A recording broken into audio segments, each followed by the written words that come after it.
মেয়েদের অভিনয় যে কতটা ভয়ঙ্কর, মেয়েরা যে বেঈমান, মেয়েরা যে বিশ্বাসঘাতক, আজকের গল্পটা না শুনলে তোমরা বুঝতেই পারবা না। তো গল্পটা সবাইকে শেষ পর্যন্ত শোনার অনুরোধ রইল।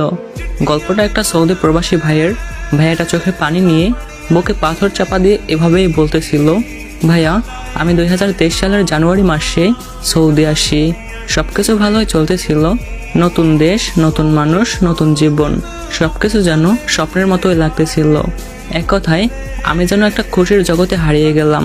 ভাইয়া আমি কখনো রিলেশন করি নাই, ইভেন কোনো মেয়ের সাথে কথা বলতেও আমার কেমন যেন লাগতো, কেমন যেন লজ্জা কাজ করতো।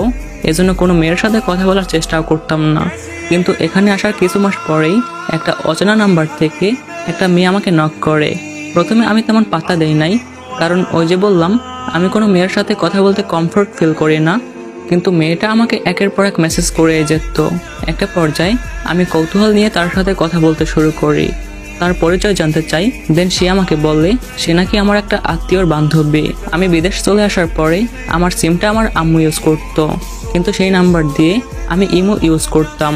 আমি জানতে চাইলাম যে নাম্বার কিভাবে পেলেন। সে আমাকে বলল যে আমার আম্মুর কাছ থেকে নাকি আমার আত্মীয় নাম্বার